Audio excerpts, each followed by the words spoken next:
जन्मभूमि मानी मायका, मायका बहुत प्रिय लगता है इनको, लगता है कि नहीं लगता है? रहती हैं ससुराल में, मायका मायके की ओर देखती हैं कौन दिशा में है, कौन दिशा में है। अच्छा एक बात और बताएं, अगर सुबह सुबह कौआ आ जाए तो कहती है लबुआ, कौआ बैठ जाए तो लबुआ कहाँ से आ रहे हैं? बोले मायके से लबुआ आ रहे हैं। अरे राम राम, कौआ डाकिया है क्या? सूचना लेके आया है कि मायके से लबुआ आ रहे हैं? नहीं नहीं नहीं नहीं, याद रखना ससुराल ही तुम्हारा असली घर है। ससुराल साधारण घर नहीं है, मोक्ष देने वाला घर है वो।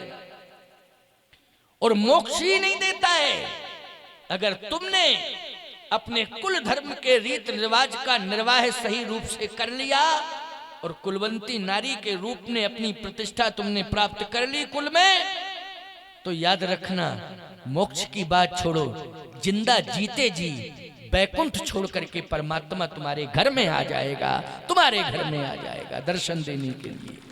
इसलिए सबसे बड़ी तपस्या का, तपस्थली का घर ससुराल का घर माना जाता है।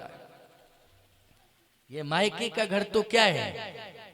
ये तो एक प्रकार से मायका एक धरोहर के रूप में तुम वहां रही हो, पिता के पास किसके रूप में रही हो?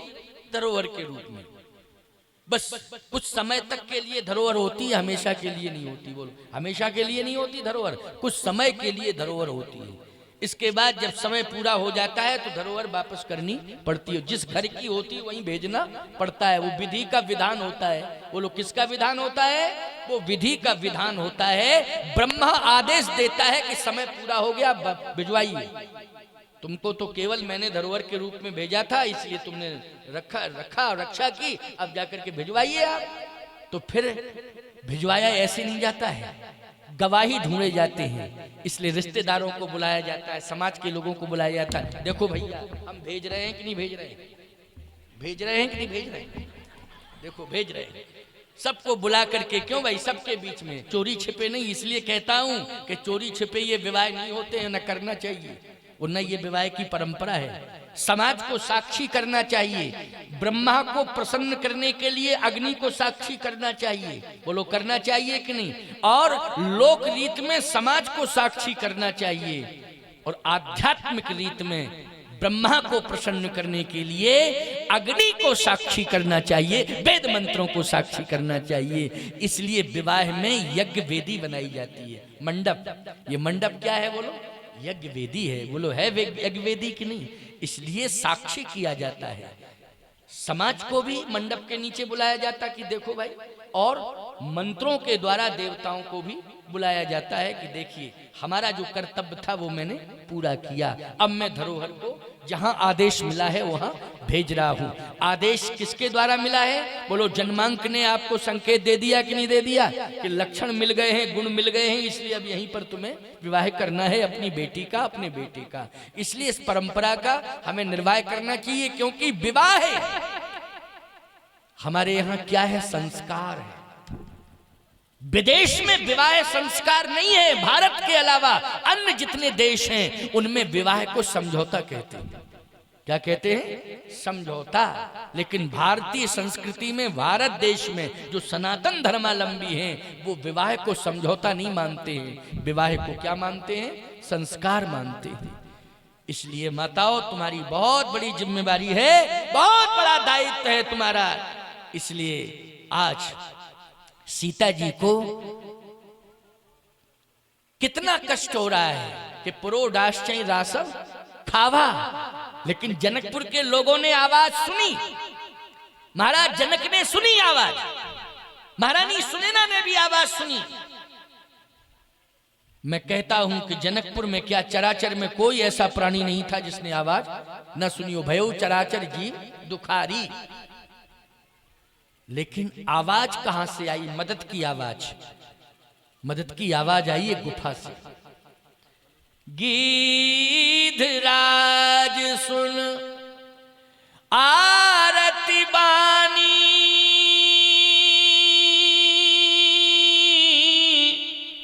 रघुकुल तिलक नारी पै पहचानी। जटायु ने आवाज सुनी, जनक ने भी आवाज सुनी। जनक ने भी आवाज सुनी लेकिन जनक नहीं आए। जटायु ने आवाज सुनी तो जटायु आया। बोलो आया कि नहीं आया? और जनक ने भी सीता जी को पुत्री माना और जटायु ने भी सीता जी को पुत्री माना। सीते पुत्री करसी जन त्रासा, करी हो जातु धान करनासा। तू रो मत, तेरा बाप अभी जिंदा है, अन्याय नहीं देख सकता है, सर्वनाश कर देगा तेरा बाप, अभी आ रहा है, सर्वनाश कर देगा। बोलो भाई, सामर्थ्य नहीं है लेकिन समर्पण है बेटी के प्रति। बोलो सामर्थ्य नहीं है लेकिन समर्पण है। बोलो है समर्पण के लिए। याद रखना, शस्त्र नहीं है लेकिन साहस है। बोलो शस्त्र नहीं है लेकिन क्या है? साहस है। शस्त्र बड़ा है कि साहस बड़ा है? साहस बड़ा होता है।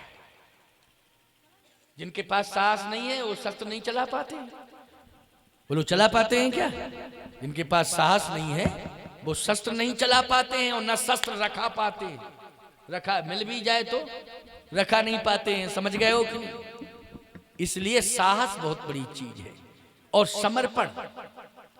जटायु के जीवन में साहस है और भारतीय संस्कृति के प्रति समर्पण है। ये दोनों भाव हैं उसके। भले ही अधम पक्षी है लेकिन जनक जी को ये मौका मिला था तो जनक जी, एक सज्जन कह रहे थे, बोले महाराज जी इस पर विचार करना है। जहां से सीता जी निकल रही थी जटायु जी पास में थे और जनक जी दूर थे, तो पास वाला व्यक्ति तो आ सकता है, दूर वाला कैसे आ जाएगा? मैंने कहा एक बात बताओ, तत्काल नहीं आ सकता है दूर वाला व्यक्ति, लेकिन 14 महीना सीता जी लंका में नहीं तो 14 महीना में तो आ सकते थे। क्यों भाई? भाई 14 महीना लंका में रही, 14 दिन नहीं रही। कितने महीने रही सीता जी? वाल्मीकि रामायण के अनुसार 14 महीना लंका में रही। वो बैठी बैठी रोती रही। 14 महीना में एक दिन नहीं आए जनक। अब आप कहो महाराज वो जनक जी लंका कहाँ चले जाते? अरे लंका नहीं जाते तो रामेश्वरम तक तो आ सकते थे। आप कहो वो इसलिए, अरे किस लिए नहीं आए? जब जनकपुर से चित्रकूट आ सकते हैं तो रामेश्वरम नहीं जा सकते थे? क्यों भाई? चित्रकूट आए थे कि नहीं आए थे? जल्दी बोलो। जब भगवती श्री जानकी जी प्रभु राम चित्रकूट में आए अयोध्या छोड़ के, तो महाराज जनक आए कि नहीं आए? बोलो। समझ में आया? करे तो ऐसे कर दिया करो, नहीं ऐसे कर दिया करो।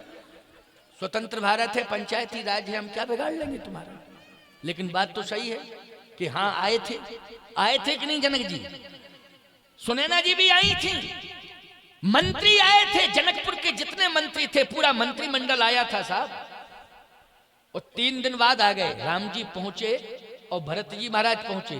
तो भरत जी जब पहुंच गए तो भरत जी के पहुंचने के ठीक 3 दिन बाद जनक जी पहुंच गए थे। तो जब जनक जी चित्रकूट पहुंच सकते हैं और पूरा मंत्रिमंडल लेकर के पहुंच सकते हैं तो रामेश्वरम नहीं पहुंच सकते थे? भारत की सीमा में तो पहुंच ही सकते थे। बोलो पहुंच सकते थे भाई। समुद्र के उस पार नहीं जा सकते थे लेकिन समुद्र के इस पार पहुंच सकते थे कि नहीं पहुंच सकते थे? आपने स्वीकार किया हाँ पहुंच सकते थे, लेकिन नहीं गए। नहीं गए। तो मैं एक बात और कह रहा हूं आपसे कि सीता जी को 14 महीने तक जनक की याद नहीं आई, जटायु की याद आई। ये सूरदास जी ने लिखा है। ये सूरदास जी ने लिखा है। जैसे कबीरदास जी, सूरदास जी, तुलसीदास जी, ऐसे सूरदास जी हैं। समझ गए हो कि नहीं? ये सूरदास जी खुद नहीं बोलते हैं, भगवान बुलाते हैं। तो जब भगवान बुला रहे हैं तो कंडीशन जो होगी सही वही तो बुला रहे हैं, वही बता रहे हैं, उसी की रचना हो रही है। तो 14 महीने तक सीता जी को लंका में जटायु जी की याद आई। इसकी पुष्टि सीता जी ने हनुमान जी से की। हनुमान जी से की थी, पूछा था